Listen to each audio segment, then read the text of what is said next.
choices, always there for you. Merry Christmas from Pick n Pay. So 3 more sleeps until Christmas, and I know it's that last-minute rush. I went to do some last-minute Christmas shopping yesterday.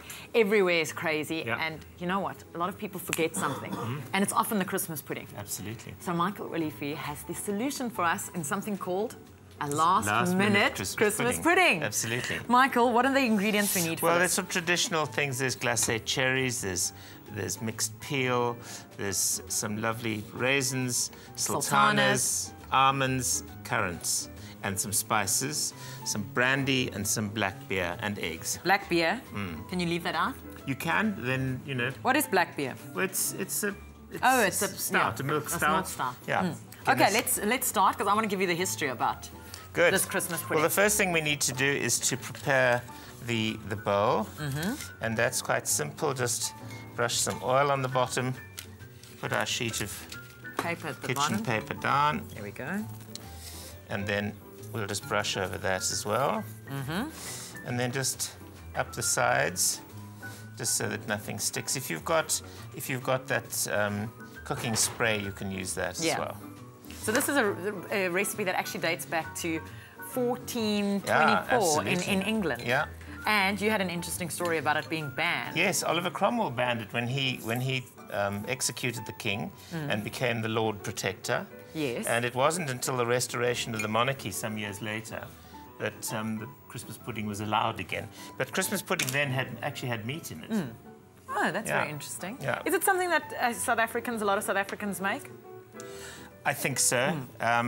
Yeah, I mean, I make Christmas cake. I've never made a Christmas pudding. Yeah, we had a tradition in our family of making the Christmas pudding on what's called Stir-Up Sunday, which is in the Christian calendar is called the Sunday last before Advent. And you know that in the Christian tradition, a lot of Christians actually eat half the pudding and save it for Easter. Freeze it until Easter, yes. I didn't know that. Yeah. I don't see half a pudding lasting in our house, I must say. Could last in my house, because it's only me.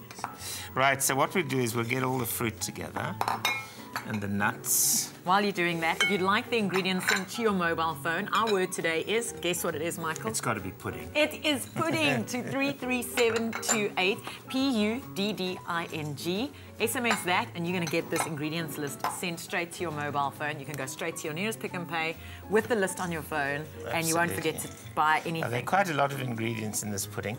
Now, this is very different to those sort of batter puddings where you have butter and sugar and eggs, because we're going to use some breadcrumbs. Breadcrumbs?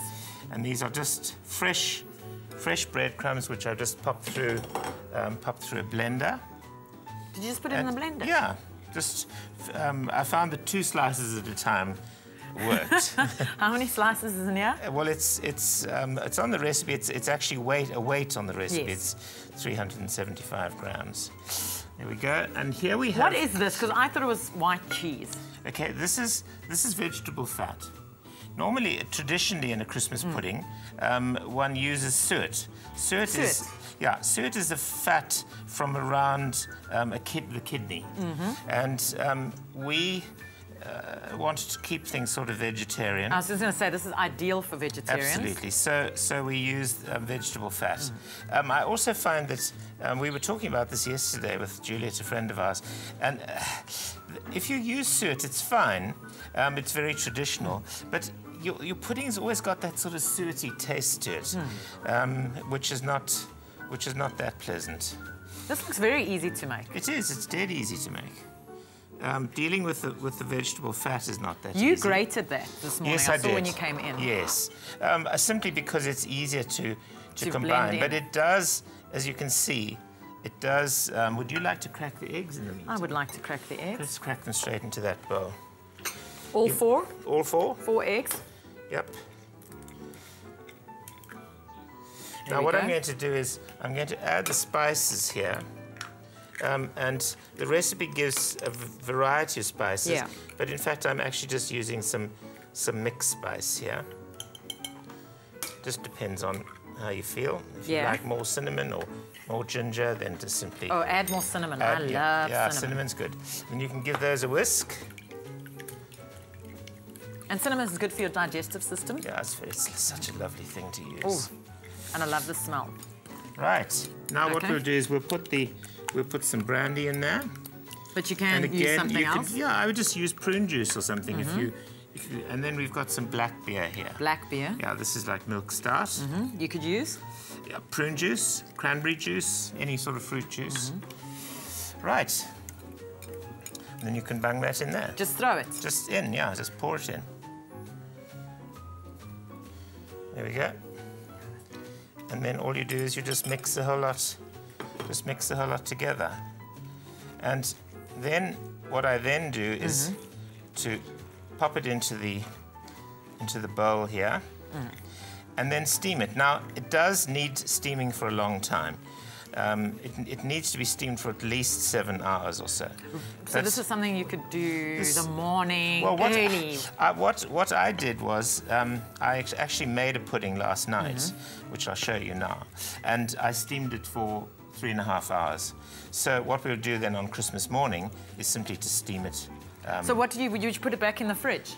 Yeah, just pop it in the fridge. Let it cool off completely. But this is not only a Christian recipe. Yesterday we did the Hanukkah, a Hanukkah dish, and today we're doing something that is for Christmas, but you can actually have it all year round, and quite easy just to make for a Sunday dessert. Absolutely. And you know, there are all sorts of versions of Christmas puddings. There are lighter ones, there are sort of pale fruit puddings.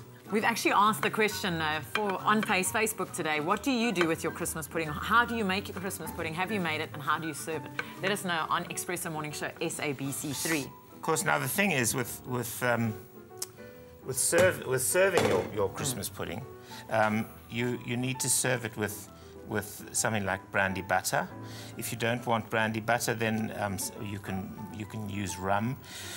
You can make Michael, custard. You've got all these alcoholic. What about the kids? Well, you can have some nice custard. I had a friend from... You can have a prune juice sauce? Absolutely. I had a friend from Yorkshire, and he wouldn't eat brandy butter with it because he said the only thing to have with Christmas pudding was runny custard.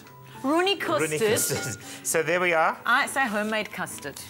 What I'm going to do now is I'm going to put this piece of greaseproof paper on the top, little fold in it just in case it expands. And then? And then piece of foil on top. This is so simple, Michael. It is.